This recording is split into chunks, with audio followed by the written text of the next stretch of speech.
On April 23, 2026, the new Madrid Seismic Zone produced its strongest earthquake in years. The epicenter was a small Missouri town called Cooter. The quake measured magnitude 4.0. It was felt in 6 states. Hundreds of people called their county sheriff. Windows rattled in Memphis, more than 50 miles away. The New Madrid Historical Museum confirmed it was only the second magnitude 4 earthquake recorded in Missouri since 1991. Within hours, the U.S. Geological Survey logged a smaller aftershock, then another. By the next morning, scientists at the Center for Earthquake Research and Information at the University of Memphis had counted 20 earthquakes along the New Madrid Seismic Zone in the previous 3 weeks. The lead researcher, Nathan Moran, called it the strongest event the system had produced in several years. Most Americans have never heard of the New Madrid Seismic Zone. They should have.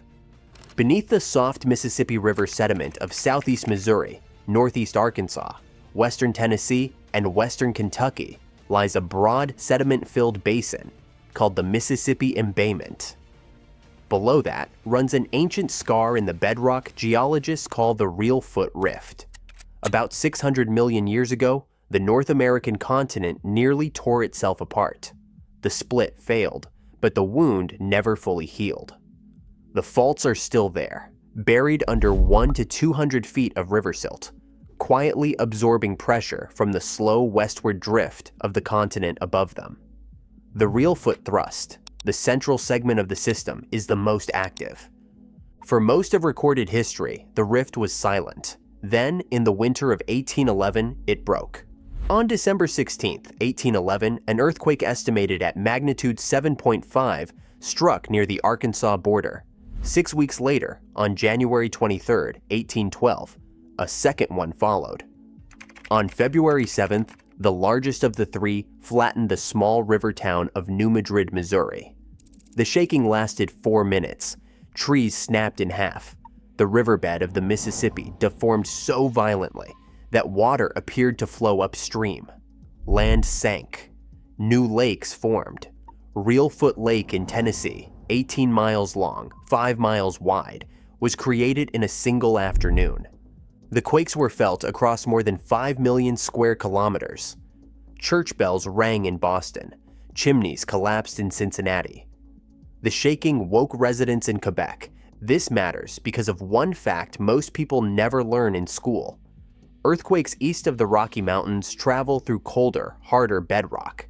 That bedrock carries seismic energy 2 to 3 times farther than the cracked, fragmented crust of California.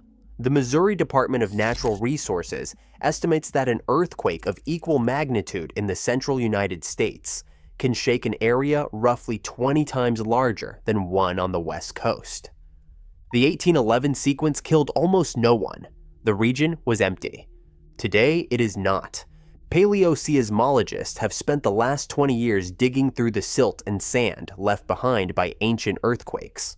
What they found is a pattern. Sequences of magnitude 7 events struck the same Reelfoot fault around 900 AD, 1450 AD, and again in 1811 and 1812.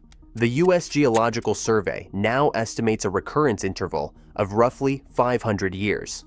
Within the next 50 years, there is a 7 to 10% chance of a repeat of the 1811 sequence, and a 25 to 40% chance of a magnitude 6 event capable of damaging cities. The neighboring Wabash Valley Seismic Zone, just to the northeast, raises the regional risk further. There is scientific disagreement about what the fault is doing right now. Seth Stein at Northwestern University has spent 2 decades arguing that the New Madrid Zone is winding down. His team's GPS measurements show almost no surface strain accumulating across the Reelfoot Fault. He believes the small earthquakes still rattling the region today are aftershocks of the 1811 event, slowly fading out. The U.S. Geological Survey disagrees. So does the Mid-America Earthquake Center at the University of Illinois. Their position is that GPS cannot reliably read intraplate faults, and the geological record is the better predictor. The April 23rd earthquake did not settle the debate. It only made clear the system is still capable of producing surprises. If the fault breaks the way it did in 1811, the destruction would not stay near the epicenter. The Federal Emergency Management Agency, working with the Central United States Earthquake Consortium, commissioned a 2-year study of a magnitude 7.7 scenario along the New Madrid Zone. The findings, published in 2009, modeled all 3 fault segments rupturing in sequence. Direct economic damages were estimated at $296 billion. Indirect losses doubled that figure. 715,000 buildings would be damaged. 2.6 million households would lose power. The total casualty estimate was 86,000.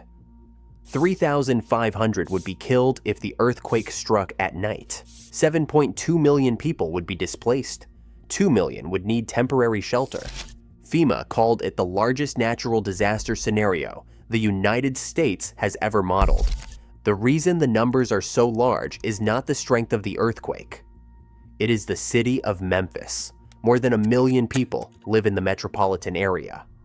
Most of its older buildings, including schools, fire stations, and police stations, were constructed before modern seismic codes existed.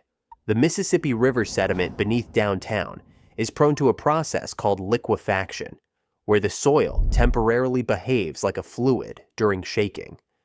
Foundations sink, roads crack open, pipelines snap. The bridges that cross the river at Memphis carry close to 100,000 vehicles a day.